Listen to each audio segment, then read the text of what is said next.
শনিবার আর মঙ্গলবার দিন এলে আমি আর কনফিউশনে পড়ে যাই যে বাড়িতে কি রান্না হবে।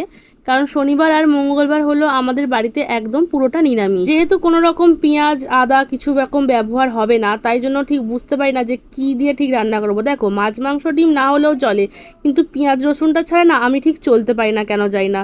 যতই ভাত ডাল হোক না কেন আমার ঠিক একটু পেঁয়াজ রসুনটা চাই।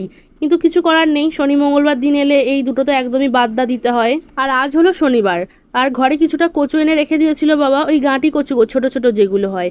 তো গাঁটি কচুর ঝাল করেছি আলু দিয়ে, আর করেছি ডাল আর মটর ডাল। যেহেতু আজকে শনিবার দিন, আজকে একটু বেরানোর ছিল, তাই জন্যই সকাল সকাল উঠে রান্নাটা বসিয়ে দিয়েছি। 7টার সময় করে উঠেছি, আর ওই 7:30টার দিক করে ফ্রেশ হয়ে রান্নাটা বসিয়ে দিয়েছি। 9টার মধ্যে কমপ্লিট করে আমাকে কিন্তু বেরাতে হতো এক জায়গায়। আগে তো এত চাপ ছিল না, মা ছিল, মা করতো, কিন্তু এখন তো সেই পরিস্থিতি নেই, তাই জন্যই সবটা আমাকে এখন করে বেরাতে হচ্ছে। মাও মোটামুটি ঘরের কয়েকটা কাজ করে, একদম করে না বলবো না, কারণ বেশি বসে থাকলে বেশি শরীরটা আরো খারাপ হয়, আরো বেশি খাটনিটা হয়ে যায় এই কাঠের জালে রান্নাটা করতে গিয়ে। যদি গ্যাসে ভাতটা করে নেওয়া যেত আরো তাড়াতাড়ি হতো।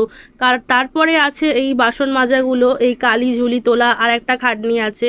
যদিও মা কয়েকদিন বাসনটা মাজছে, আমিও মাজি, কিন্তু মাও কয়েকদিন মেজে দিয়েছিল। এদিকে প্রেসার কুকারে আগে আলুগুলো সিদ্ধ বসিয়ে দিয়েছিলাম, তারপরে কচুগুলো সিদ্ধ বসিয়েছিলাম, আর আগের দিন একটা সিটি মেরেছিলাম কচুগুলোয়, দেখলাম ভালো করে সিটি হয়নি, তাই আজকে কচুগুলো 2টো সিটি মারলাম। আর এই কচুর মধ্যে গাঁটি কচু আমার খুবই পছন্দের একটা খাবার। তোমাদের কার কার গাঁটি কচু খেতে ভালো লাগে অবশ্যই কমেন্ট করে জানিও।